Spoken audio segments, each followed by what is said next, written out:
여러분 안녕하십니까? 포항 MBC 뉴스입니다.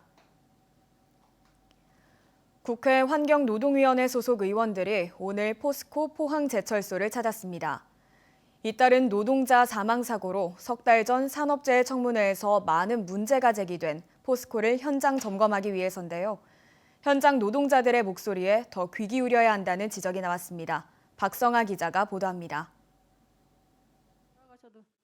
지난 2월 국회 산업재해 청문회. 지난 3년 동안 19명의 노동자가 숨진 포스코에 대한 비판과 함께 각종 안전 문제가 제기됐습니다. 돈 몇 푼 아끼려고 중장비를 시동 안 꺼서 이 새파란 젊은이들 다 죽이는 게 이게 온당합니까? 이래도 됩니까? 최정우 회장은 안전을 최우선으로 하겠다고 말했습니다. 계속 이렇게 신속히 안전시설물로 개보수하게 되면은 아마 산업재해는 상당히 줄고. 하지만 한 달도 채 안 돼 포항제철소에서는 또 한 명의 노동자가 목숨을 잃었습니다.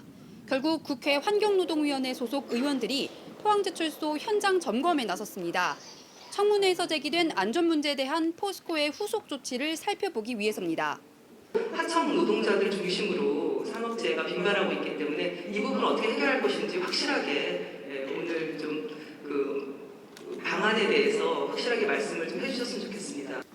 포스코는 안전 조직을 보강하고 가동 설비의 수리를 금지하는 등 중대재해 예방을 위해 현장과 시스템을 개선하고 있다고 밝혔습니다.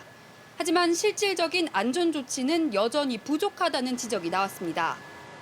현장의 노동자들은 아직도 보호장구 부족과 인원 감축에 따른 업무 과중, 노후 설비로 인한 위험 등을 호소하고 있다는 겁니다. 정말 놀라운 게 이제 지금 여기서 폐암 발생해서 지금 직업병 문제가 발생하고 있는데 당진 마스크를 월 5개에서 6개밖에 주지 않는다. 결국 현장 노동자들의 목소리가 적극 반영돼야 한다는 지적이 제기됐습니다.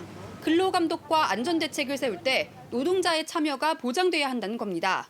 원인은 다 알고 있는데도 불구하고 왜 현장에서 그게 계속 반복되고 있는지 이 부분에 대한 내용들을 좀 제대로 점검해서 포스코 작업 현장에서 노동자들이 더 이상 목숨을 잃지 않도록 보다 근본적인 대책이 필요해 보입니다. MBC 뉴스 박성아입니다.